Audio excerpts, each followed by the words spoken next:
नमस्कार. दिसतं तसं नसतं आणि म्हणूनच जग फसतं. कारण की आता जे जागा वाटपाचा फॉर्म्युला आहे तो बीजेपीचा आणि एकनाथरावजी शिंदे गट यांचा अजून ठरलेला नाहीये. का कुठं अडतंय, कशासाठी राहिलं होतं ते सगळ्या व्हिडिओच्या माध्यमातून जाणून घेणार आहे. चॅनलवर नवीन असाल तर लाईक करत जा, सबस्क्राईब देखील मी करायला सांगणार आहे कारण की पुढचे अपडेट तुम्हाला याच्यातनं मिळणार आहे. तर फॉर्म्युल्यानुसार महाविकास आघाडीच्या जागा वाटपाचा विषय आता ठरलाय. पण महायुतीच्या जागा वाटपासाठी गाडी अजून काही पुढे सरकत नाहीये. फक्त 6 जागांवरून महायुतीमध्ये रस्सी केस सुरू आहे असं चित्र सध्या तरी आपल्याला सगळ्यांना बघायला मिळतंय. का महाविकास आघाडीमध्ये नेते महायुतींवर चांगलीच तोंड चुकून म्हणजे त्यांच्यामध्येच काही समजत नाही त्यांना की कुठल्या जागा कुठे द्यायच्या. प्रत्येक जण ओढतोय आणि त्यामुळे काल गुढीपाडव्याच्या मुहूर्तावर महाविकास आघाडीने केलेल्या पक्षांना किती जागा मिळतील हे जाहीर करून टाकलं आणि आमचं ठरलं, आम्ही एकत्रपणे लढणार ही जाहीर केलं. पण आता धाकधूक लागली आहे की ती महायुतीच्या इच्छुकांना आणि कार्यकर्त्यांना महाविकास आघाडीचं ठरलं आपलं कधी ठरणार. आपल्या वाट्याला काही येणार की वाटायच्या आपण फक्त अपेक्षाच बघायची. यामुळे महायुतीतील नेते आणि कार्यकर्ते जागा वाटपाच्यासाठी वरिष्ठांकडे तगादा लावत आहेत. पण नेत्यांचे आपले तेच उत्तर, सगळं ठरलंय, थोडं थांबा. सगळं ठरलंय, थोडंसं थांबा, जाहीर करू पण अजून नाही.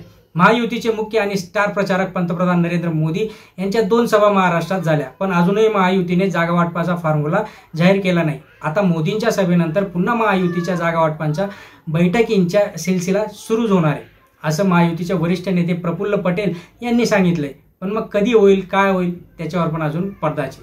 खरं तर देशात मोदी लाट पुन्हा येईल अशी चर्चा आहे. महायुतीच्या अब की बार 400 पार चे नारे देत आहेत. मग एवढं अनुकूल वातावरण असताना महाराष्ट्रात जागा वाटपाचा का जाहीर केली जात नाही.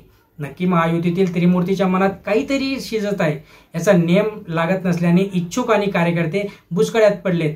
तर जागा जाहीर झाल्यानंतर नाराजी उपळून येऊन आपले इच्छुक महाविकास आघाडीच्या गळ्याला लागू नयेत याकरता महायुतीचे जागा वाटप मुद्दाम रखडले. म्हणजे तुम्हाला समजलं का की जागा वाटप का होत नाही. सपोज आपण जर आत्ताच त्यांना जाहीर केलं तर ते सपोज 3 उमेदवार चांगले आहेत, एका ठिकाणी 3 उमेदवार चांगले आहेत, त्याच्यापैकी तिकीट तर एकालाच द्यायचंय. मग एकाला तिकीट जर आता दिलं तर जे 2 आहेत ते एकतर तुतारीकडे जातील किंवा उबाटाकडे जातील किंवा दुसऱ्या कुठल्या पक्षाकडे जातील आणि म्हणून ते जाऊ नयेत आणि म्हणूनच हे सगळं डिले होते असं त्यांच्याकडून सांगण्यात येते. आणि म्हणून याच्यामध्ये जे काही इच्छुक उमेदवार आहेत त्यांना कळतच नाहीये की एक तर आपण बीजेपीसाठी वाट बघायची का लवकर निर्णय घेऊन एखाद्या दुसऱ्या म्हणजे जसं की वसंत मोरेंनी केलं.